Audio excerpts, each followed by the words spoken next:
की न्यूज, खबरों का सारथी। 135 किलोमीटर की रफ्तार से सुंदरबन के पास तट से टकराया साइक्लोन रेमल। बंगाल से ओडिशा तट तक बारिश और तेज हवाओं का कहर। धीरे धीरे कमजोर पड़ रहा है रेमल। जवाहरलाल नेहरू की पुण्यतिथि आज। शांति वन में सोनिया गांधी और खड़गे ने दी श्रद्धांजलि। पीएम मोदी ने ट्वीट कर नेहरू को किया याद। 7वें चरण के लिए कांग्रेस का धुआंधार चुनाव प्रचार। राहुल गांधी की आज बिहार में 3 चुनावी रैलियां। हिमाचल के कांगड़ा में प्रियंका गांधी भरेंगे हुंकार। यूपी और हिमाचल में आज गरजेंगे शाह। यूपी के कुशीनगर, बलिया और वाराणसी में करेंगे रैली। हिमाचल में बीजेपी प्रत्याशी के समर्थन में करेंगे जनसभा। यूपी के बागपत में आस्था हॉस्पिटल के टॉप फ्लोर पर लगी आग। आनन फानन में मरीजों को निकाला गया बाहर। अस्पताल में आग लगने से मचा हड़कंप। और उत्तर भारत में प्रचंड गर्मी से हाहाकार। दिल्ली, यूपी, राजस्थान में गर्मी से बिगड़े हालात। दिन के साथ रात में भी भीषण लू से जीना हुआ मुहाल। आप देख रहे हैं की न्यूज, खबरों का सारथी। नमस्कार, देश की बात में आपका स्वागत है। मैं हूं मनोज मानस और अब खबरें विस्तार से।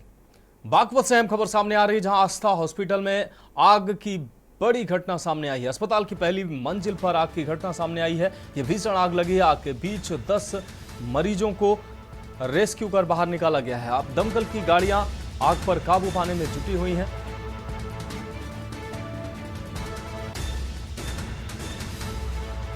तो बागपत से अहम खबर, आस्था हॉस्पिटल में यह आग की बड़ी घटना सामने आई है। अस्पताल की पहली मंजिल पर यह भीषण आग की घटना सामने आई है।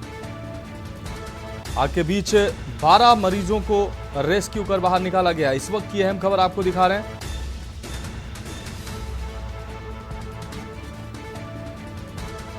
आज सुबह तड़के ये आस्था हॉस्पिटल के तीसरी मंजिल में आग की घटना सामने आई थी। देखते ही देखते आग ने विकराल रूप धारण कर लिया। सूचना पर पुलिस और फायर ब्रिगेड की 4 गाड़ियां मौके पर मौजूद हैं।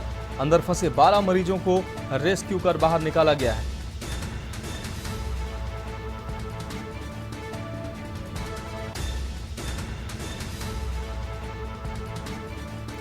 बागपत से अहम खबर आपको दिखा रहे हैं। बागपत में आस्था हॉस्पिटल में यह आग की बड़ी घटना सामने आई है। 12 मरीजों को अस्पताल में रेस्क्यू कर बाहर निकाला गया है।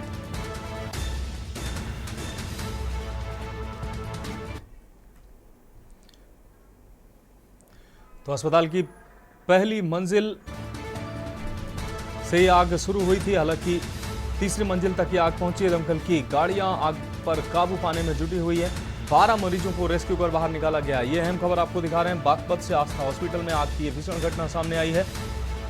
अस्पताल की पहली मंजिल पर भीषण आग लगी और तीसरी मंजिल तक आग ये पहुंची है। आग के बीच 12 मरीजों को रेस्क्यू कर बाहर निकाला गया। आपको बता दें, दमकल की 4 गाड़ियां मौके पर मौजूद हैं और आग पर काबू पाने का प्रयास कर रहे हैं। इस वक्त की अहम खबर आपको दिखा रहे हैं। पुलिस और फायर ब्रिगेड की गाड़ियां मौके पर मौजूद हैं। बड़ी संख्या में पुलिसकर्मी भी वहां मौजूद हैं। अस्पताल में 12 मरीजों को रेस्क्यू कर बाहर निकाला गया है। यह अहम खबर बागपत से आपको दिखा रहे हैं। दमकल की गाड़ियां आग पर काबू पाने में जुटी हुई हैं। 4 गाड़ियां मौके पर मौजूद हैं। आपको बता दें, आज सुबह तड़के आस्था हॉस्पिटल में यह आग की घटना सामने आई। हॉस्पिटल की तीसरी मंजिल में यह आग की घटना सामने आई है। पहली से तीसरी मंजिल तक यह आग पहुंची है। और कुलदीप पंडित बागपत से ज्यादा जानकारी के लिए हमारे साथ जुड़ गए हैं। कुलदीप, आस्था हॉस्पिटल में आग की यह बड़ी घटना सामने आई है। अब तक 12 मरीजों को, जैसा कि जानकारी आ रही है, अस्पताल से बाहर निकाल लिया गया, उनका रेस्क्यू किया गया है। अब की स्थिति कैसी है? लोग क्या अभी भी अस्पताल में फंसे हैं? आग पर काबू पा लिया गया है क्या? जी, आपको बता दूं मनोज कि जिस तरह से दिन निकलते ही इस तरह की घटना हुई है, कहीं ना कहीं साफ तौर पर है कि ये कहीं ना कहीं लापरवाही भी देखी जा रही है। हालांकि बताया जा रहा है कि शॉर्ट सर्किट होने के कारण जो मेंटलिटी हॉस्पिटल था, इसकी तीसरी मंजिल पर आग लगी थी और आग लगने के बाद ही वहां पर हड़कंप मच गया और अफरा तफरी के चलते जो वहां पर मरीज थे उन्हें दूसरे अस्पतालों में शिफ्ट किया गया था, रेस्क्यू किया गया और सकुशल उन्हें बाहर निकाल लिया गया था। हालांकि उनका इलाज अभी दूसरे अस्पताल में चल रहा है और यहाँ पर जो अग्निशमन के जो लोग हैं वो अभी यहाँ पर मौजूद है और यहाँ पर जो है आग पर काबू पा लिया गया है। जी मनोज। हाँ कुलदीप, अगर जनहानि की बात करें तो किसी तरीके की कोई जनहानि अभी तक तो कोई नहीं नजर आई है? जी बिल्कुल मनोज, जिस तरह से भीषण आग लगी थी तो कहीं ना कहीं साफ तौर पर दिखाई दे रहा था कि कहीं एक बड़ा हादसा हो सकता है, लेकिन जो वहां पर मरीज थे, मरीजों को सकुशल बाहर निकाल लिया गया था। हालांकि घंटों रेस्क्यू किया गया वहां पर और उसके बाद अभी इस तरह की कोई जनहानि नहीं हुई है। हालांकि करोड़ों रुपए का वैसे जो नुकसान बताया जा रहा है, जैसे बिल्डिंग में आग लगी है, वहां पर जो सामान रखा था, जो उपकरण रखे हुए थे, वह पूरी तरीके से नष्ट हो गए हैं, आग में तब्दील हो गए हैं। जी हाँ कुलदीप, अगर बात की जाए आग लगने की वजह की तो ये वजह अभी तक निकल कर सामने आ पाई है क्या? जी बिल्कुल मनोज, बता दूं हमारी इस संबंध में जब वहां पर जो चिकित्सक है डॉक्टर अनिल जैन, उनसे हमारी बात हुई थी इस संबंध में, तो उनका साफ तौर पर कहना है कि शॉर्ट सर्किट होने के कारण ही हॉस्पिटल में आग लगी है। हालांकि इस पूरे मामले की जांच पड़ताल की जा रही है और कहीं ना कहीं जो जिस कारण से ये लापरवाही हुई है या फिर ये किस तरह से आग लगी है तो इसके कारणों का भी पता लगाया जा रहा है। जी कुलदीप, एक और अहम सवाल, क्या अब पूरी तरीके से आग पर काबू पा लिया गया है? अब आस्था हॉस्पिटल के हालात एकदम सामान्य है? बिल्कुल सामान्य तरीके से अभी यहाँ पर जो इसके हुआ है पूरे सामान्य है और यहाँ पर आग पर काबू पा लिया गया है और कहीं ना कहीं धुआं उठता दिखाई दे रहा है। हालांकि जो अग्निशमन की गाड़ी थी वह दूसरे जनपदों से भी मंगाई गई थी और बागपत के साथ साथ बड़ौद और अन्य क्षेत्रों से भी जो फायर ब्रिगेड की गाड़ी है वो मंगाई गई थी। हालांकि अब आग पर पूरी तरीके से काबू पा लिया है और यहाँ पर जो अब है बिल्कुल शांत माहौल दिखाई दे रहा है और कहीं ना कहीं लोगों का आवागमन भी शुरू हो गया है। जी हाँ बिल्कुल कुलदीप, इससे तमाम जानकारी के लिए आपका बहुत बहुत शुक्रिया। तो आपको बताते हैं आस्था हॉस्पिटल में ये भीषण आग की घटना सामने आई है। अस्पताल के तीसरी फ्लोर में ये आग की घटना सामने आई। आग लगने के बाद 12 मरीजों को रेस्क्यू किया गया है। इस बीच गोरखपुर से अहम खबर सामने आ रही है। गोरखपुर से इस वक्त की अहम खबर आपको दिखा रहे हैं। गोला थाना क्षेत्र की से ये बड़ी खबर, कलयुगी बेटे ने मां और बाप की सर फोड़कर हत्या की है। यह अहम खबर गोरखपुर से आपको दिखा रहे हैं। फतेहपुर गांव निवासी देवानंद ने की एक खौफनाक वारदात। रात के अंधेरे में सर फोड़कर मां और बाप की हत्या की गई है। इस घटना को अंजाम देने वाला अपना खुद का बेटा है। गोला थाना क्षेत्र की इस वक्त की यह बड़ी खबर, कलयुगी बेटे ने मां और बाप की सर फोड़कर हत्या कर दी है। गोरखपुर से इस वक्त की यह बड़ी खबर, फतेहपुर गांव निवासी देवानंद ने इस खौफनाक वारदात को अंजाम दिया है। गोरखपुर से इस वक्त की बड़ी खबर, रात के अंधेरे में सर फोड़कर इस हत्याकांड को अंजाम दिया है। गोरखपुर के गोला थाना क्षेत्र की ये बड़ी घटना, कलयुगी बेटे ने मां और बाप की सर फोड़कर हत्या की है। गोरखपुर से इस वक्त की बड़ी खबर, आपको बता दें फतेहपुर गांव निवासी देवानंद ने इस खौफनाक वारदात को अंजाम दिया है। रात के अंधेरे में सर फोड़कर मां और बाप की हत्या की है। तो कलयुगी बेटे के द्वारा मां बाप की हत्या की गई है। गोरखपुर के गोला थाना क्षेत्र की यह पूरी घटना है। ये इस वक्त की बड़ी खबर, कलयुगी बेटे ने मां और बाप की सर फोड़कर हत्या की है। फतेहपुर गांव निवासी देवानंद के द्वारा इस खौफनाक वारदात को अंजाम दिया गया।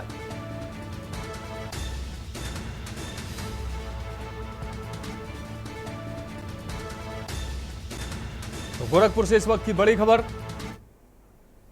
इस बीच आगरा से बड़ी खबर सामने आ रही है। इस वक्त ये अहम खबर आगरा से आपको दिखा रहे हैं। यह अहम खबर आगरा से, पॉस कॉलोनी में कारोबारी की पत्नी की हत्या की गई है। पत्नी की हत्या कर लूट की वारदात को अंजाम दिया गया। इस वक्त की यह बड़ी खबर आगरा से आपको दिखा रहे हैं। बदमाश ज्वेलरी और कैश लूट कर फरार हुए हैं। आगरा की पॉस कॉलोनी में यह हत्याकांड को अंजाम दिया गया है। चांदी कारोबारी के घर लूट के बाद पत्नी की हत्या की गई है। आपको बता दें पॉस कॉलोनी में कारोबारी की पत्नी की हत्या की गई है। पत्नी की हत्या कर लूट की वारदात को अंजाम दिया गया है। इस वक्त ये बड़ी खबर आगरा से आपको दिखा रहे हैं। बदमाश ज्वेलरी और कैश लूटकर मौके से फरार हुए हैं। हमारे संवाददाता अजेंद्र चौहान ज्यादा जानकारी के लिए हमारे साथ जुड़ गए हैं। अजेंद्र, लूट और हत्या की ये बड़ी वारदात सामने आई है, क्या कुछ अहम अपडेट है? देखिए, बड़ी चुनौती है पुलिस विभाग के लिए आगरा में। और जिस तरह से देर रात 62 वर्षीय महिला की घर में घुसकर हत्या कर दी गई और चांदी कारोबारी की पत्नी की हत्या रात की घटना है और यहाँ पर ज्वेलरी और कैश जो था वो लूट कर बदमाश आराम से फरार हो गए। तो सवालिया निशान जरूर खड़े होते हैं कि यहाँ पर क्या पुलिस की चेकिंग थी, थाना पुलिस की क्या कॉम्बिंग थी और बदमाश बेखौफ होकर घर में घुस रहे हैं और घटना को, हत्या जैसी जघन्य घटना को अंजाम दे रहे हैं और लूट कर फरार हो जा रहे हैं। तो फिलहाल पुलिस अभी जो अहम सुरागों को जुटाने में जुटी हुई है। पुलिस के आला अधिकारी देर रात मौके पर पहुंच गए। डीसीपी सूरज राय का कहना है कि घटना जो है हत्या प्रतीत हो रही है, लेकिन हत्या क्लियर है और जल्द से जल्द बदमाशों की गिरफ्तारी की जाएगी। लेकिन फिलहाल इलाके में हड़कंप है, क्योंकि मनोज, ये जो पूरा इलाका है यहाँ पर अधिकतर जो सराफा कारोबारी ही रहते हैं और देर रात जिस तरह से घर में घुसना और उसके बाद हत्या कर लूट की घटना को अंजाम देना एक बड़ा यहाँ सवालिया निशान जरूर खड़ा करती है कि आखिर पुलिस क्या कर रही थी, देर रात में गश्त किस तरह की थी, किस तरह से वहाँ ड्यूटी तैनात की गई है कि इलाकाई पुलिस, क्योंकि ये जो इलाका है यहाँ पर अंदर कमला नगर थाना पड़ता है और उसी की चौकी पड़ती है, वहां पर ये घटना को अंजाम दिया गया। जी हाँ अजेंद्र, अगर बात की जाए इस तरह की घटना की, अभी लखनऊ में हाल ही में इस तरह की घटना हुई है जहां एक रिटायर्ड आईएएस की पत्नी की हत्या कर दी गई, लूट के बाद पत्नी की हत्या कर दी गई और इसके बाद अब आगरा में वैसे ही घटना सामने आती है। कारोबारी के घर पर लूट की गई और पत्नी की हत्या कर दी गई। पुलिस के इकबाल को लगातार ये बदमाश पुलिस के इकबाल को चुनौती दे रहे हैं। अब देखिए, बिल्कुल ये जो घटना है ये अपने आप में खुद बता रही है कि बदमाश कितने बेखौफ हैं कि एक और तो पुलिस की सतर्कता की बात की जाती है, लेकिन यहाँ पर पुलिसिया पर सवाल निशान कर होते हैं, क्योंकि ये जो इलाका है यहाँ पर इस कुछ समय पहले ही एक नया थाना बनाया गया, क्योंकि यहाँ पर पहले कमला नगर चौकी हुआ करता था, इसको थाने में परिवर्तित कर दिया गया। स्टाफ भी ज्यादा है, फोर्स भी ज्यादा है, उसके बावजूद भी बदमाश बेखौफ होकर घर में घुसते हैं, एक 62 वर्षीय बुजुर्ग महिला की हत्या करते हैं और लेके ज्वेलरी लूट कर फरार हो जाते हैं। बाद में पुलिस लकीर का फकीर पेटती रहती है और वहां पर जल्द से जल्द घटना को खुलासे की बात जरूर करती है, लेकिन अभी फिलहाल पुलिस के हाथ खाली है। कब तक इन अपराधियों का पता चल पाएगा, कब तक इस घटना का खुलासा होगा, ये पुलिस की जांच के बाद पुलिस पकड़ती है, उसके बाद ही कह सकते हैं। लेकिन ये बात है कि यहाँ जो इलाका है, यहाँ इलाके में एक दहशत का माहौल जरूर बना हुआ है, क्योंकि तमाम यहाँ भीड़ भरा इलाका है यहाँ पर और तमाम यहाँ लोग रहते हैं और उसके बाद अब पुलिस कब तक इस घटना का खुलासा करती है ये वक्त बताएगा। जी निश्चित रूप से अजेंद्र, इस तमाम जानकारी के लिए आपका बहुत शुक्रिया। तो आगरा में ये लूट और हत्या का ये मामला सामने आया है, ये बड़ी वारदात सामने है। बॉस कॉलोनी में कारोबारी की पत्नी की हत्या की गई है, लूट के बाद हत्या की वारदात को अंजाम दिया गया है। पत्नी की हत्या कर लूट की वारदात को ये अंजाम दिया गया। बदमाश ज्वेलरी और कैश लूटकर फरार हुए हैं। आगरा से इस वक्त की बड़ी खबर, चांदी कारोबारी के घर लूट के बाद हत्या की वारदात को अंजाम दिया है बदमाशों ने। अलमारी के ताले तोड़कर घटना को अंजाम दिया गया है।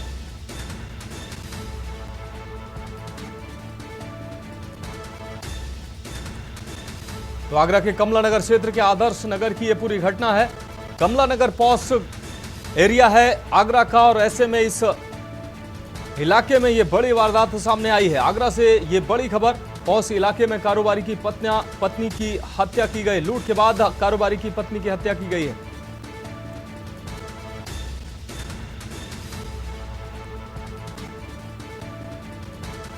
लाखों का कैश लेकर बदमाश मौके से फरार हुए हैं।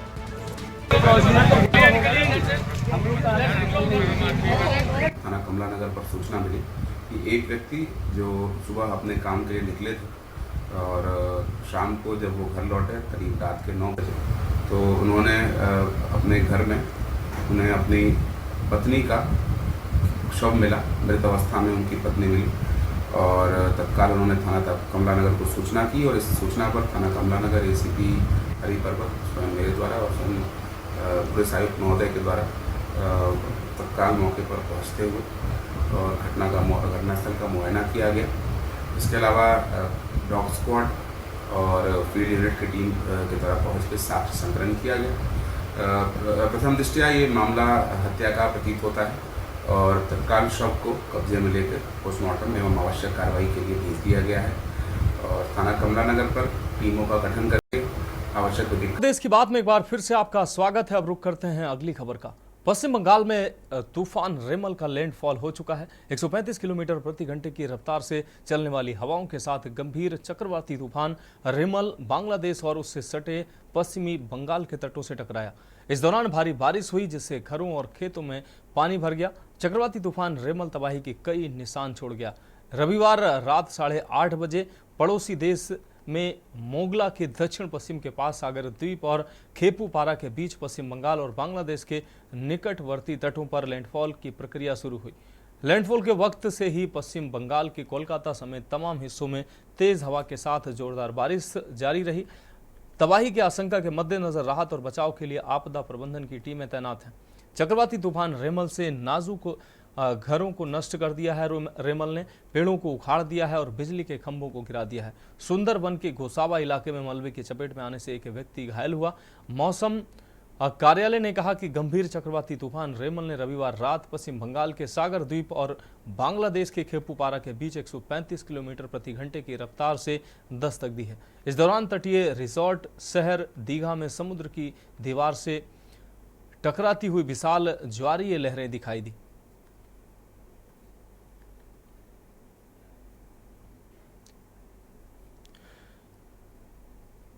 तो बंगाल से उड़ीसा तक बारिश और तेज हवा का कहर जारी है। रेमल तूफान के बाद, रेमल साइक्लोन के बाद ये कहर जारी है। दिल्ली से हमारे संवाददाता अखिलेश सिंह विशेष जानकारी के साथ हमारे साथ जुड़े हुए हैं। अखिलेश जी, जिस तरीके से रेमल तूफान ने अपना कहर बरसाना शुरू कर दिया है, कुछ लोगों के घायल होने की खबर भी आई है। जगह जगह मकान गिरे हैं, पेड़ उखड़ गए हैं, बिजली के खंभे गिरे हैं। कैसा असर देखने को मिल रहा है भारत के तटीय इलाकों में? बिल्कुल, आपको बता दें कि रविवार की देर रात जब चक्रवात रेमल ने पश्चिम बंगाल में तेज जब दस्तक दी तो वहां पर तूफान, आंधी, तेज बारिश और तेज हवाओं के साथ साथ वहां पर इस तरह से तूफान आया कि वहां से करीब 1 लाख लोगों को जो वहां से बाहर निकाला गया है। और उसके साथ से तेज बारिश से सब जगह पानी भर गया है, काफी पेड़ उखड़ गए हैं, काफी घरों को नुकसान पहुंचा जो ढह गए हैं। वहां की पश्चिम बंगाल की पुलिस प्रशासन और आपदा प्रबंधन दोनों तरह से राहत बचाव कार्य में लगे हुए। आपको बता दें कि जिस प्रकार से पश्चिम बंगाल में रेमल चक्रवात ने दस्तक दी, वो पश्चिम बंगाल के सागर द्वीप पर और बांग्लादेश का जो खेपुपारा इलाका है उसके बीच में करीब ये जो 145 की स्पीड से किया था। और इस समय अगर बात की जाए तो ये 270 किलोमीटर प्रति घंटा के स्पीड से उत्तर पश्चिम दिशा की ओर पश्चिम बंगाल में बढ़ रहा है। इसके अलावा आपको बता दें कि इसका खासा असर पश्चिम बंगाल ही में कई अन्य राज्यों में भी देखने को मिल रहा है, जहां पर भारी बारिश की आशंका बनी हुई है। मौसम वहां पर काफी खराब चल रहा है, चाहे वो आपको अरुणाचल प्रदेश हो, मणिपुर हो, त्रिपुरा हो, मेघालय हो, उत्तरी उड़ीसा हो, ये खासकर पश्चिम बंगाल से सटा हुआ उड़ीसा क्षेत्र, वहां पर भी काफी ये हाई अलर्ट रखा गया है। दोनों इन सभी राज्यों के तरफ प्रशासन की तरफ से हाई अलर्ट जारी किया गया है। और हाई अलर्ट के साथ साथ लोगों से ये भी अपील की गई है कि वो बिना काम किसी, जब तक बहुत जरूरी न हो, घर से बाहर ना निकलें और एहतियात बरतें, क्योंकि चक्रवात रेमल के द्वारा जो भी मौसम खराब हो रहा है उसका असर भारी बारिश, तूफान, आंधी के रूप में देखने को मिल सकता है। इस दौरान तेज हवाएं चलने से बिजली के खंभे गिर सकते हैं, पेड़ गिर सकते हैं और घरों को भी नुकसान पहुंच सकता है। और ज्यादा बारिश की वजह से कई इलाकों में पानी भर चुका है और अभी भी आगे भरने की उम्मीद है। तो इस तरह से देखा जाए तो रेमल चक्रवात की वजह से पश्चिम बंगाल ही नहीं, उसके अड़ोसी पड़ोसी राज्यों में भी काफी असर देखने को मिल रहा है। खासकर उड़ीसा का उत्तरी इलाका है, वहां पर भी काफी असर है। मणिपुर है, अब मेघालय है, त्रिपुरा है, अरुणाचल है, इस तरह के राज्यों में भी काफी असर देख रहे हैं। खासकर पड़ोसी देश बांग्लादेश के खेपुपारा इलाके में भी काफी इसका असर देखने को मिल रहा है। जी निश्चित रूप से अखिलेश जी, आप हमारे साथ बने रहिए। फिलहाल इस जानकारी के लिए आपका बहुत शुक्रिया। तो आपको बता दें कि साइक्लोन के बाद राहत बचाव कार्य में एनडीआरएफ और एसडीआरएफ की टीमें लगी हुई हैं और तूफान के बाद जिस तरीके से हालात बेकाबू हुए हैं उसको देखते हुए लगातार राहत बचाव कार्य जारी है। अब रुक करते हैं अगली खबर का। भारत के पहले प्रधानमंत्री जवाहरलाल नेहरू की आज 60वीं पुण्यतिथि है। कांग्रेस अध्यक्ष मल्लिकार्जुन खड़गे और पूर्व अध्यक्ष सोनिया गांधी ने आपको बता दें नेहरू जी की पुण्यतिथि पर उनके समाधि स्थल शांतिवन पहुंचकर उन्हें श्रद्धांजलि अर्पित की है। जवाहरलाल नेहरू का आज ही के दिन 1964 में 74 साल की उम्र में निधन हो गया था। सोशल साइट एक्स पर उन्होंने फोटो पोस्ट कर संदेश दिया कि पंडित जवाहरलाल नेहरू जी का देश में अतुलनीय योगदान रहा है। नेहरू जी के योगदान के बिना भारत का इतिहास अधूरा है। हिंद के जवाहर की पुण्यतिथि पर उन्हें हमारी विनम्र श्रद्धांजलि। तो नेहरू जी की आज 60वीं पुण्यतिथि है। भारत के प्रधानमंत्री और आधुनिक भारत के निर्माता वो कहे जाते हैं। तो नेहरू जी को पुण्यतिथि प्रधानमंत्री नरेंद्र मोदी ने भी ट्वीट के माध्यम से उनकी पुण्यतिथि पर उनको याद किया है। मल्लिकार्जुन खड़गे और सोनिया गांधी ने शांतिवन पहुंचकर उनको पुष्पांजलि अर्पित की है। तो खबरों में वक्त रुख करते हैं अगली खबर का। भारत के पहले प्रधानमंत्री जवाहरलाल नेहरू की आज 60वीं पुण्यतिथि है। कांग्रेस अध्यक्ष मल्लिकार्जुन खड़गे और पूर्व अध्यक्ष सोनिया गांधी ने नेहरू की पुण्यतिथि पर उनके समाधि स्थल शांतिवन पहुंचकर उन्हें श्रद्धांजलि अर्पित की। जवाहरलाल नेहरू का आज ही के दिन 1964 में 74 साल की उम्र में निधन हो गया था। सोशल साइट्स एक्स पर उन्होंने फोटो पोस्ट कर संदेश दिया कि पंडित जवाहरलाल नेहरू जी का देश में अतुलनीय योगदान रहा। नेहरू जी के योगदान के बिना भारत का इतिहास अधूरा है। हिंद के जवाहर के पुण्यतिथि पर उन्हें हमारी विनम्र श्रद्धांजलि। हमारे विशेष संवाददाता अखिलेश सिंह इस खबर पर ज़्यादा जानकारी के लिए हमारे साथ जुड़े हुए हैं। अखिलेश जी, नेहरू जी की आज 60वीं पुण्यतिथि है, किस तरीके से देखते हैं नेहरू जी की आज 60वीं पुण्यतिथि को, और नेहरू जी को देश के जिस तरीके से नेहरू जी का देश के लिए योगदान है, आज पुण्यतिथि पर देश उन्हें कैसे याद करे? बिल्कुल मनोज, आज बता दें कि आज ही के दिन 1964 में आजाद भारत के पहले प्रधानमंत्री पंडित जवाहरलाल नेहरू का निधन हो गया था। आज उनकी 60वीं पुण्यतिथि है। दिल्ली के राजघाट इलाके में शांति वन है, जहां पर उनका समाधि स्थल है। आज सबसे पहले सुबह कांग्रेस के राष्ट्रीय अध्यक्ष मल्लिकार्जुन खड़गे और पूर्व राष्ट्रीय अध्यक्ष सोनिया गांधी शांति वन पहुंचे और उन्होंने जवाहरलाल नेहरू की समाधि पर जाकर पुष्पांजलि अर्पित कर उनको नमन किया, विनम्र श्रद्धांजलि अर्पित की। मनोज, आपको बता दें कि पूर्व प्रधानमंत्री पंडित जवाहरलाल नेहरू को आधुनिक भारत का निर्माता कहा जाता है। हिंद के जवाहर के तौर भी उनको याद किया जाता है और कहा जाता है कि जब देश को आज़ादी मिली थी तो पहले प्रधानमंत्री के तौर पर जब पंडित जवाहरलाल नेहरू ने सत्ता संभाली थी, उस समय देश के सामने बहुत सारी चुनौती थी।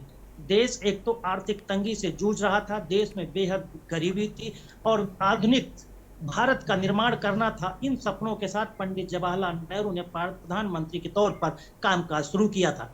उस दौरान उन चुनौतियों को अगर ध्यान करते देखा जाए तो सभी कुछ उनको इंफ्रास्ट्रक्चर के तौर पर देश में व्यवस्थित करके खड़ा करना था। अंग्रेज जो भी छोड़कर जा रहे थे, उसके बाद भारत के अंदर हर एक सुविधा को निश्चित रूप से अखिलेश जी, आज जो भारत की मजबूत नींव है, आधुनिक भारत के निर्माण में नेहरू जी का अहम योगदान निश्चित रूप से है। अखिलेश जी, आपका इस खबर पर जानकारी के लिए बहुत शुक्रिया। आप हमारे साथ बने रहिए, आगे भी आपसे हम अपडेट लेंगे। तो आपको बता दें, खबरों का सारथी। ब्रेक के बाद देश की बात में एक बार फिर से आपका स्वागत है। इस बीच लखनऊ से अहम खबर सामने आ रही है। आपको बता दें, लखनऊ से इस वक्त की यह अहम खबर, बस और ट्रैक्टर में भिड़ंत की खबर सामने आई है। तेज रफ्तार ट्रक और ट्रैक्टर की यह जोरदार भिड़ंत हुई है। ट्रक और ट्रैक्टर की भिड़ंत में 2 लोगों की मौत हुई है, जबकि एक व्यक्ति गंभीर रूप से घायल हुआ है। ट्रक चालक ट्रक छोड़कर मौके से फरार हुआ है। लखनऊ से इस वक्त की यह अहम खबर मड़ियाव थाना क्षेत्र स्थित सीतापुर रोड की घटना है। और इस खबर पर ज्यादा जानकारी के लिए हमारे संवाददाता शिवा शर्मा हमारे साथ जुड़ गए हैं। शिवा, ट्रक और ट्रैक्टर के बीच ये भिड़ंत हुई है, इसमें 2 लोगों की दुखद मौत हुई है, क्या है पूरी खबर? देखिए मनोज, लखनऊ के अंदर मड़ियाव थाना क्षेत्र का एक सीतापुर हाईवे है और उसी हाईवे पर कल देर रात एक ट्रक और एक ट्रैक्टर की आमने सामने भिड़ंत हो गई और भिड़ंत इतनी जबरदस्त थी कि उस बीच में जो भी शख्स वहां पर था और जो खासतौर से जो ट्रैक्टर सवार जो शख्स था, वहां पर उनकी मौत हो गई है। और पुलिस ने जब इस बात की सूचना लगी तो मौके पर पहुंची तो वहां पर 3 लोग जो है वो खून से लथपथ थे, जिसमें 2 लोग मौके पर ही उनकी मौत हो गई थी और एक शख्स गंभीर रूप से घायल था। तो दोनों लोगों के शव को पोस्टमार्टम से भिजवा करके और एक अन्य घायल को लखनऊ के ट्रामा सेंटर में भर्ती कराया गया है। जो 2 शख्स जिनकी मौत हुई है उसमें से एक का नाम सुरेश कुमार और दूसरे का नाम गोवर्धन है। संभवतः दोनों में से एक कोई जरूर हो सकता है कि ट्रैक्टर चालक हो, लेकिन इस दुर्घटना में जो तस्वीरें देखने को मिली बेहद भयावह थी। ये अभी साफ नहीं हो पाया कि गलती किसकी थी, या ट्रक की थी या ट्रैक्टर की, लेकिन ये जरूर कहा जा रहा है कि जो ट्रैक्टर था वो रॉन्ग साइड से आ रहा था और उसी के चलते ये हादसा हुआ है। निश्चित रूप से शिवा, ये किसकी गलती से हादसा हुआ, ये जांच का विषय है। फिलहाल इस जानकारी के लिए आपका बहुत बहुत शुक्रिया। तो आपको बता दें कि ये भीषण हादसा हुआ जिसमें 2 लोगों की मौत हुई है। अब रुक करते हैं अगली खबर का। दिल्ली से अगली खबर है, जहां आज बिहार दौरे पर रहेंगे कांग्रेस नेता राहुल गांधी। 3 चुनावी जनसभाओं को राहुल गांधी संबोधित करेंगे। राहुल गांधी बख्तियारपुर, पालीगंज और भोजपुरी में जनसभा को संबोधित करेंगे। गठबंधन प्रत्याशी के समर्थन में वोट की भी अपील करेंगे। तो कांग्रेस नेता राहुल गांधी आज बिहार दौरे पर रहेंगे और कई जनसभाओं को वो संबोधित करेंगे। अखिलेश सिंह हमारे विशेष संवाददाता दिल्ली से ज्यादा जानकारी के लिए हमारे साथ जुड़ गए हैं। अखिलेश जी, जिस तरीके से राहुल गांधी आखिरी चरण के चुनाव में पूरी ताकत झोंक रहे हैं, आज बिहार दौरे पर हैं और कई जनसभाओं को वो संबोधित कर रहे हैं, तो हमारे विशेष संवाददाता अखिलेश से हमारा संपर्क नहीं हो पा रहा है। हम दोबारा से उनसे जुड़ने का प्रयास करेंगे। तो दिल्ली से ये अहम खबर आपको दिखा रहे हैं, बिहार दौरे पर रहेंगे कांग्रेस नेता राहुल गांधी। आखिरी चरण के चुनाव प्रचार में सभी राजनीतिक पार्टियों के दिग्गज जहां एक तरफ चुनावी प्रचार में पूरी ताकत झोंक रहे हैं, वहीं दूसरी तरफ कांग्रेस पार्टी के प्रमुख नेता भी चुनाव प्रचार में पूरी ताकत झोंक रहे हैं। राहुल गांधी आज बिहार रहेंगे और कई जनसभाओं और गठबंधन और कांग्रेस के प्रत्याशियों के समर्थन में लोगों से वोट की अपील करेंगे। और इस खबर पर ज्यादा जानकारी के लिए हमारे विशेष संवाददाता अखिलेश जी हमारे साथ जुड़ गए हैं। अखिलेश जी, राहुल गांधी आज बिहार दौरे पर हैं, कई जनसभाओं को वो संबोधित करेंगे। लगातार राहुल गांधी के द्वारा चुनावी रैलियां की जा रही हैं और भाजपा पर निशाना साधा जा रहा है। बिल्कुल मनोज, आज बता दें कि कांग्रेस के बड़े नेता और कांग्रेस के पूर्व राष्ट्रीय अध्यक्ष राहुल गांधी आज बिहार के चुनावी दौरे पर हैं। बिहार के चुनावी दौरे पर हैं राहुल गांधी आज बिहार में जब पहुंचेंगे तो वहां पर 3 चुनावी जनसभाओं को संबोधित करेंगे। आपको बताते हैं कि राहुल गांधी की तीनों जनसभा दोपहर में के आसपास होने वाली पहली चुनावी जनसभा बख्तियारपुर में 12 बजे होगी, दूसरी चुनावी जनसभा पालीगंज में 1:30 बजे होगी, तीसरी चुनावी जनसभा 3 बजे के आसपास होगी। इस तरह से आपको बताते हैं कि राहुल गांधी आज बिहार के अंदर 3 चुनावी जनसभाओं को संबोधित करेंगे। अब इतिहास देखा जा सकता है कि बिहार में इंडिया गठबंधन यानी राष्ट्रीय जनता दल के साथ मिलकर कांग्रेस चुनाव लड़ रही है और वहां पर चुनाव के दौरान अगर देखा जाए तो काफी कड़ी टक्कर भारतीय जनता पार्टी को देता हुआ इंडिया गठबंधन नजर आ रहा है। राहुल गांधी से के साथ साथ आपको बता दें कि बिहार में कांग्रेस गठबंधन यानी राष्ट्रीय जनता दल के साथ मिलकर तेजस्वी यादव भी ताबड़तोड़ चुनावी जनसभाओं को संबोधित कर रहे हैं। और राहुल गांधी के आज 3 चुनावी जनसभाओं को होने की वजह से बिहार का सियासी पारा भी आज गर्म रहेगा। वैसे भी गर्मी बहुत ज्यादा है, तापमान का पारा वैसे ही चढ़ा रहता है, लेकिन राहुल गांधी के आज दौरों के बाद अंदाजा लगाया जा सकता है कि जिस प्रकार राहुल गांधी भारतीय जनता पार्टी के टॉप स्टार प्रचारक खासकर प्रधानमंत्री नरेंद्र मोदी पर जब जमकर हमला बोलते हैं तो उनकी गारंटियों पर सवाल उठाते हैं और 10 साल के उनके कार्यकाल में किए गए कामों पर जब वो उनका खुलासा करते हुए दावा पेश करते हैं तो इस तरह से अंदाजा लगाया जा सकता है कि राहुल गांधी। निश्चित रूप से अखिलेश जी, इस तमाम जानकारी के लिए आपका बहुत शुक्रिया। आप हमारे साथ बने रहिए, आगे भी आपसे अहम अपडेट लेंगे।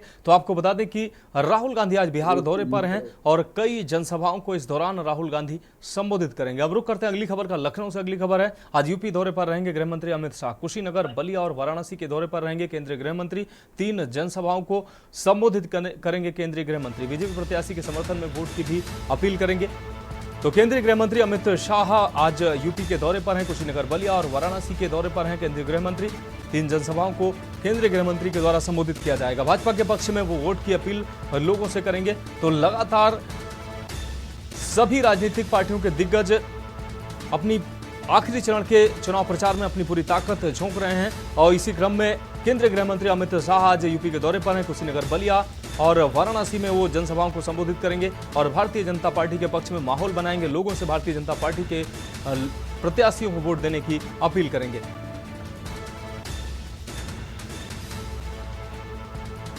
तो यह अहम खबर आपको दिखा रहे हैं। कुशीनगर, बलिया और वाराणसी के दौरे पर रहेंगे केंद्रीय गृह मंत्री अमित शाह। चुनावी जनसभाओं को संबोधित करेंगे और भाजपा के प्रत्याशियों के समर्थन में लोगों से वोट की अपील करेंगे। तो ताबड़तोड़ रैलियों में जुटे हुए हैं सभी राजनीतिक दिग्गज। आखिरी चरण के मतदान को लेकर अपने अपने प्रत्याशियों के पक्ष में माहौल बनाते दिखाई दे रहे हैं। आपको बताते हैं सपा, कांग्रेस, बसपा और तमाम राष्ट्रीय और क्षेत्रीय पार्टियां पूरी ताकत लगा रही हैं 7वें चरण के चुनाव प्रचार में। केंद्रीय गृह मंत्री आज यूपी के दौरे पर हैं और कुशीनगर, बलिया और वाराणसी के दौरे के दौरान वो कई जनसभाओं को संबोधित करेंगे और भारतीय जनता पार्टी के पक्ष में माहौल बनाएंगे, प्रत्याशियों के पक्ष में वोट की अपील करेंगे। तो लखनऊ से अहम खबर, आज यूपी के दौरे पर हैं केंद्रीय गृह मंत्री अमित शाह। कुशीनगर, बलिया और वाराणसी के दौरे पर रहेंगे शाह। इस दौरान 3 अलग अलग जनसभाओं को केंद्रीय गृह मंत्री अमित शाह संबोधित करेंगे और लोगों से भाजपा के प्रत्याशी को वोट की अपील करेंगे।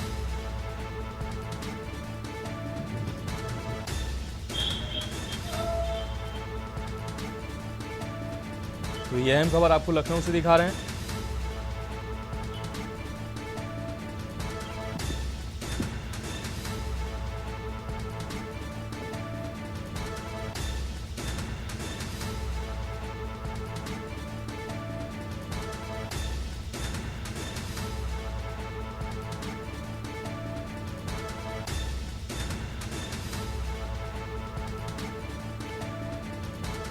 तो बीजेपी प्रत्याशी के समर्थन में केंद्रीय गृह मंत्री आज यूपी में 3 जनसभाएं करेंगे। कौशलेंद्र उपाध्याय ज्यादा जानकारी के लिए हमारे साथ लखनऊ से हमारे संवाददाता जुड़ गए हैं। कौशलेंद्र, एक तरफ सूबे के सीएम योगी आदित्यनाथ जहां उत्तर प्रदेश में पूरी ताकत झोंक रहे हैं, वहीं केंद्रीय नेतृत्व भी उत्तर प्रदेश में पूरा फोकस कर रहा है। केंद्रीय गृह मंत्री आज 3 जिलों के चुनावी दौरे पर हैं और जनसभाओं को संबोधित करेंगे।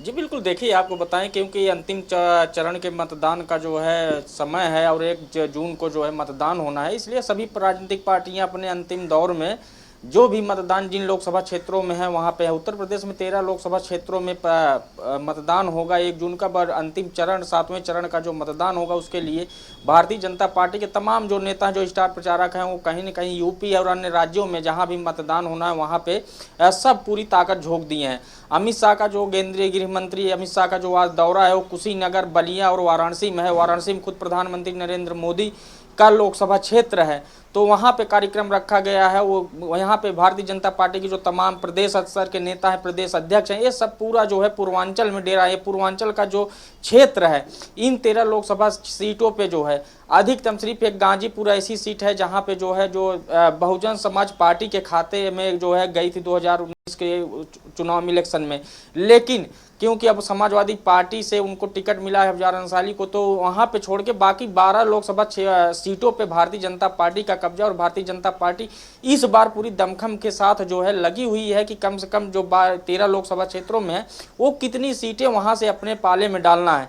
इसलिए प्रचार प्रसार में केंद्रीय गृह मंत्री हो, तमाम जो नेता हैं या स्टार प्रचारक हैं वो पूर्वांचल में डेरा डाल दिए हैं। वाराणसी क्षेत्र में जो कार्यक्रम रखा गया है, शाम को वहाँ रोड शो और रैली होगी। उसके बाद लोगों से कैंपेनिंग के लिए जो डोर टू डोर कैंपेनिंग है वो भी करेंगे।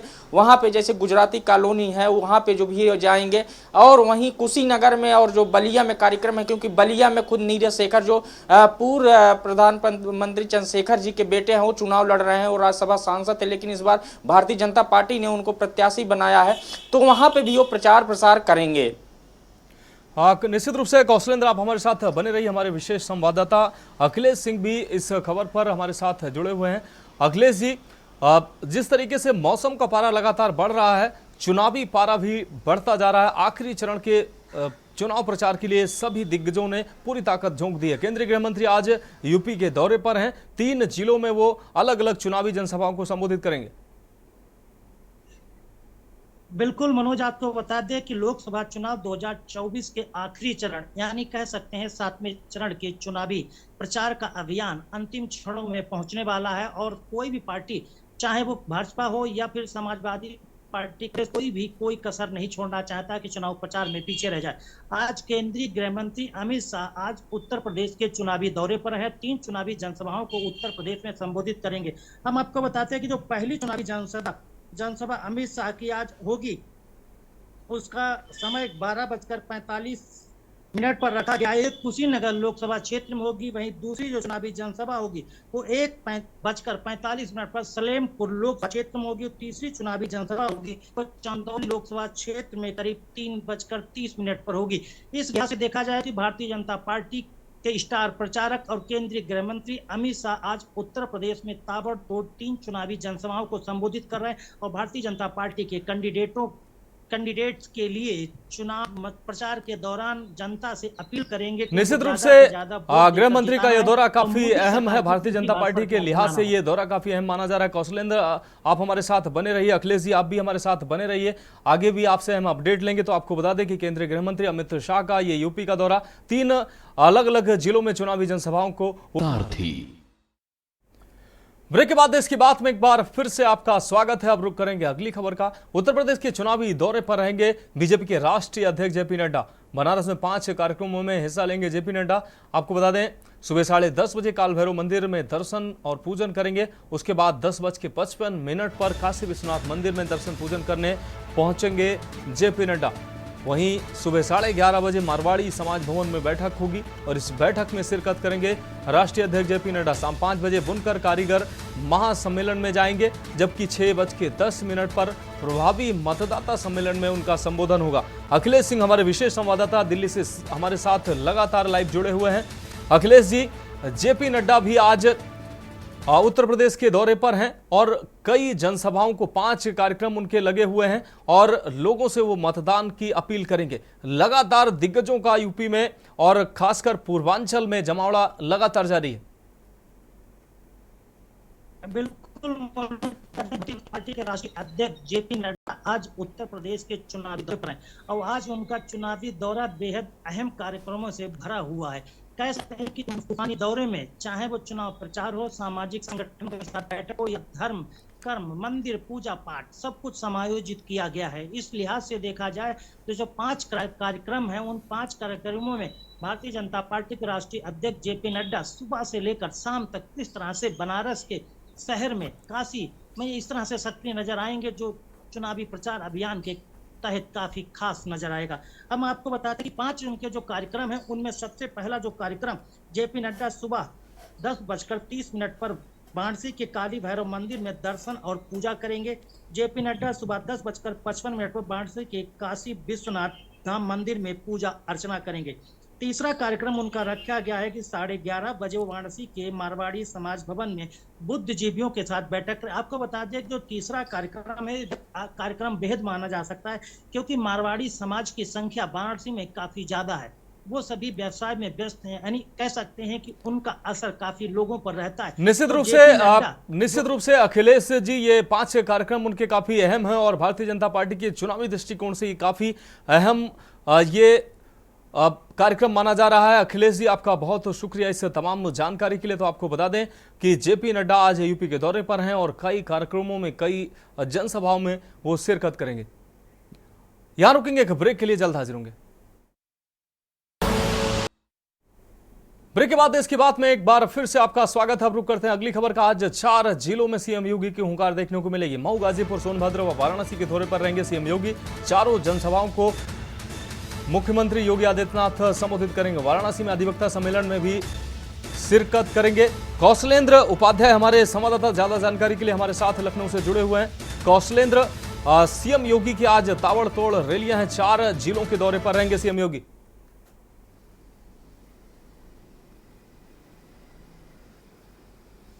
जी बिल्कुल, देखिए आपको बताएं कि मुख्यमंत्री योगी आदित्यनाथ का जो दौरा है वो 4 लोकसभा क्षेत्रों में है। जो गाजीपुर का जो क्षेत्र है, जो मुहम्मदाबाद में जहां रैली हो, बलिया लोकसभा क्षेत्र में आता है। तो वहां पे जो कार्यक्रम रखा गया है वो बलिया लोकसभा क्षेत्र से, वहीं से जो है, क्योंकि गाजीपुर भी एकदम पास में है, तो वहां से जो संदेश देंगे वो सीधा है कि बलिया और गाजीपुर दोनों लोकसभा क्षेत्रों के लिए वहां प्रचार प्रसार हो जाएगा। वहीं बात करें अगर जो है मुख्यमंत्री योगी आदित्यनाथ का, जो आपका सोनभद्र में है, जो राबर्ट्सगंज लोकसभा क्षेत्र है, वहां के लिए प्रचार प्रसार, वहां जनसभा का संबोधित करेंगे। उसके बाद वाराणसी में शाम को कार्यक्रम लगा है। इसका जो कार्यक्रम है उसमें सेवापुरी में लोकसभा क्षेत्र, जो वाराणसी क्षेत्र है, वहां पे जनसभा को संबोधित करेंगे। उसके बाद वो सीधा अधिवक्ता सम्मेलन में जाएंगे, जो कन्वेंशन सेंटर में जो कार्यक्रम रखा गया अधिवक्ताओं के लिए। आसपास के जो लोकसभा क्षेत्र हैं तमाम वहां अधिवक्ता इकट्ठा होंगे और उनको संबोधित करेंगे। तो ये तमाम जो कार्यक्रम है लोकसभा का अंतिम चरण में, जो मतदान जिन लोकसभा क्षेत्रों में 13 होना है, वहां पे प्रचार प्रसार शुरू है। और ये अंतिम दौर का जो मतदान है ये महत्वपूर्ण है। और चाहे भारतीय जनता पार्टी का तमाम जो विपक्षी गण हो, तमाम लोग जो है पूर्वांचल में डेरा डाले हुए हैं और वहां पे लोग जो है इकट्ठा हुए हैं। निश्चित रूप से कौशलेंद्र आपका बहुत शुक्रिया इस तमाम जानकारी के लिए।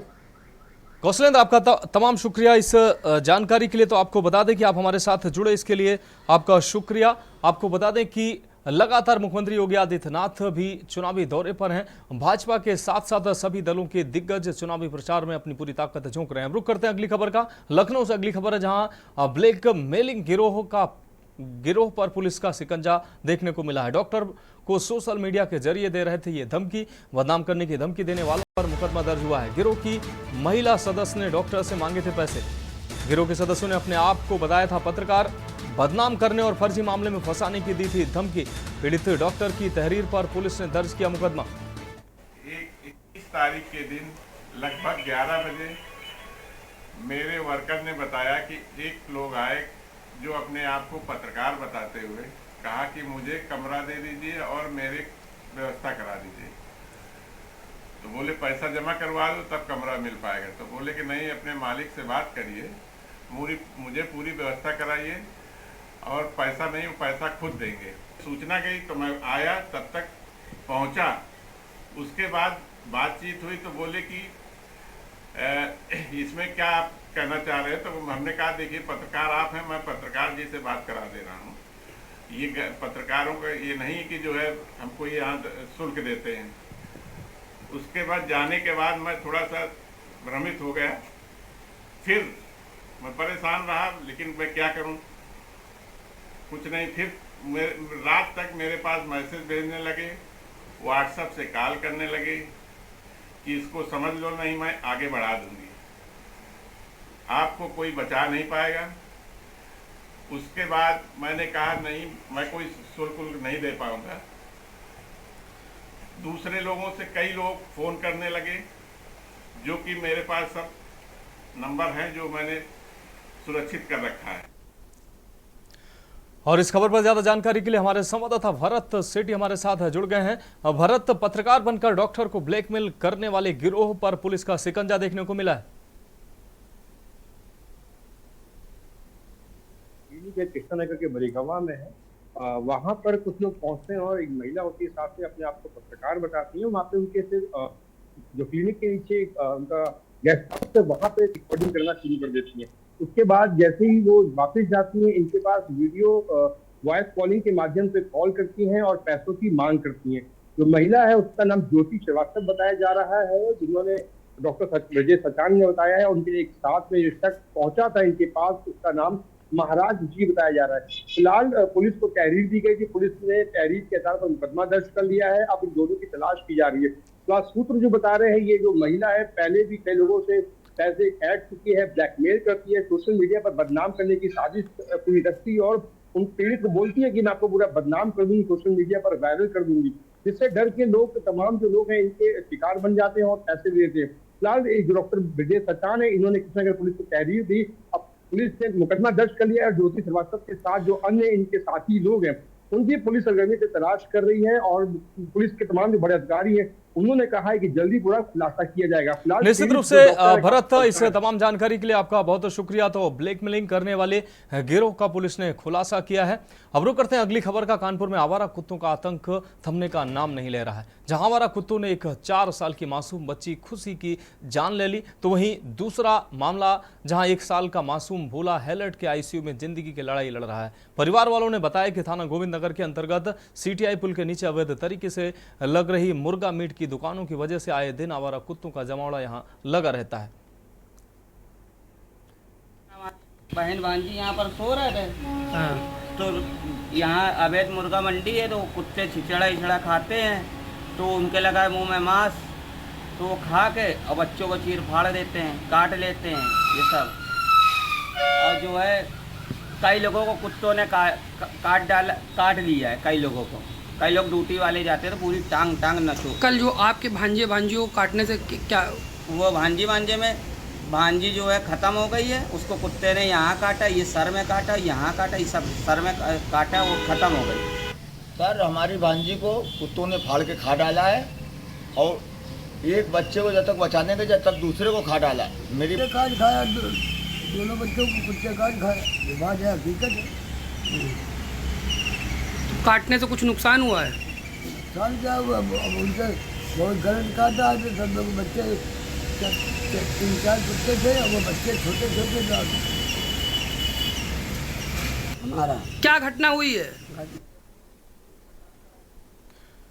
और इस खबर पर ज्यादा जानकारी के लिए हमारे संवाददाता सुरेश सविता हमारे साथ जुड़ गए हैं। सुरेश, आवारा कुत्तों का आतंक कानपुर में थमने का नाम नहीं ले रहा है। जी मनोज, आपको बता दें कि देखिए आवारा कुत्तों का जो आतंक है वो तो हर बार हमेशा ही कहीं ना कहीं बढ़ चढ़ कर देखा जाता है। कई शहर कई जिलों में भी इससे पहले आवारा कुत्तों का आतंक देखा गया था, लेकिन मनोज थाना गोविंद नगर कोतवाली के अंतर्गत की ये जो घटना है इसने दिल को बिल्कुल झंझोर के रख दिया, आत्मा को बिल्कुल करोग रख दिया। क्योंकि क्या मंजर मनोज उस समय होगा जब एक 4 साल की मासूम बच्ची को कुत्ते नोच कर खा रहे थे, मार रहे थे। वहीं उसके भाई जब दौड़ा, 1 साल का बच्चा जब दौड़ा अपनी जान बचा करके, तो कुत्तों ने उसको भी इस कदर घायल कर दिया कि वो कानपुर के हाईलाइट अस्पताल में भर्ती है और अपनी जिंदगी और मौत की लड़ाई लड़ रहे हैं। देखिए मनोज, वहां पर लोगों से बात करने पे, परिजनों से बात करने पर उन लोगों ने साफ तौर पे बताया कि उस एरिया में अवैध तरीके के कई मुर्गों की दुकानें हैं जहां पर वो कुत्ते कच्चा मांस खाते थे। कुत्तों का कच्चा मांस खाने की आदत इतनी ज्यादा बढ़ गई कि कहीं ना कहीं वो इंसानों और बच्चों पर अटैक करने लगे और ये आदत इतनी ज्यादा खतरनाक हो गई कि आज 2 बच्चों, एक बच्चे की जान चली गई और एक बच्चा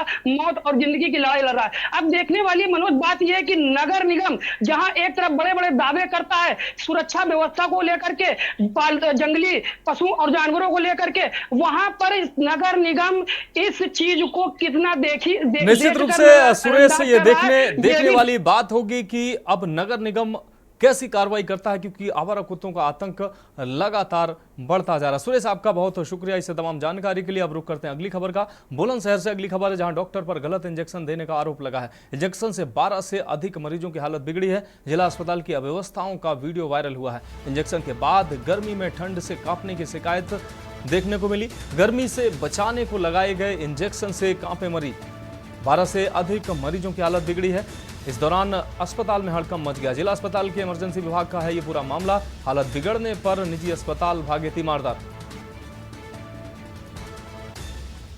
तो बुलंदशहर से ये अहम खबर अपने दर्शकों को दिखा रहे हैं। 12 से अधिक मरीजों की हालत बिगड़ी है गलत इंजेक्शन से। इस दौरान अस्पताल में हड़कंप मच गया।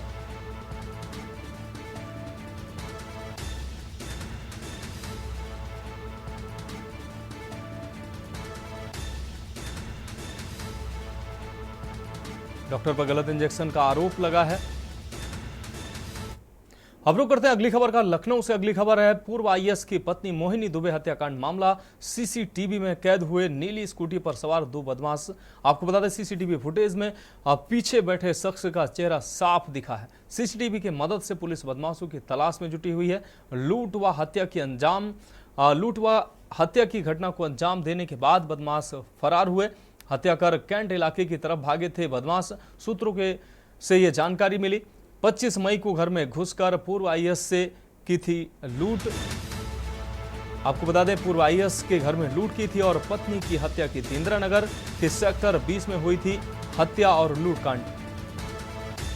ये सीसीटीवी फुटेज अब सामने आया है और इसके आधार पर पुलिस जांच पड़ताल कर रही है। ये नीली स्कूटी जिससे ये लुटेरे आए थे, सीसीटीवी की मदद से पुलिस बदमाशों की तलाश में अब जुट गई है।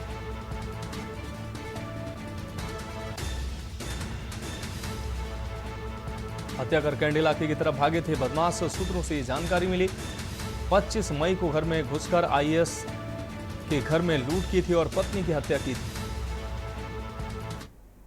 अब रुक करते हैं अगली खबर का। छत्तीसगढ़ बेमेतरा जिले के बोरसी में सबसे बड़े स्पेशल बारूद फैक्ट्री में बहुत बड़ा हादसा हुआ था। आपको बता दें कि बोरसी की बारूद फैक्ट्री में चल रहा रेस्क्यू ऑपरेशन समाप्त हो गया है। वहीं 8 मजदूरों के लापता होने की कलेक्टर ने पुष्टि की है। एक मजदूर की मेकाहारा ले जाते वक्त मौत भी हो गई थी। मलबा हटाते वक्त मिले शरीर को डीएनए टेस्ट के लिए भेजा गया है। फैक्ट्री प्रबंधन के लापता मजदूर के परिजनों को 1 सप्ताह बाद राहत राशि 5-5 लाख रुपए देने की घोषणा की है। राज्य सरकार ने 5 लाख देने का ऐलान किया है। साथ ही पूरे मामले की मजिस्ट्रियल जांच के भी आदेश दिए गए हैं।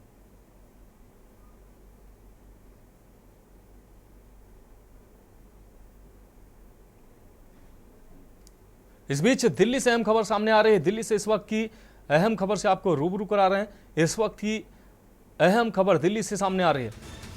केजरीवाल ने सुप्रीम कोर्ट में दायर की है याचिका। अपनी जमानत अंतरिम बेल 7 दिन बढ़ाने की याचिका दाखिल की है। याचिका में मेडिकल कंडीशन का हवाला दिया गया। इस वक्त की अहम खबर दिल्ली से अपने दर्शकों को दिखा रहे हैं।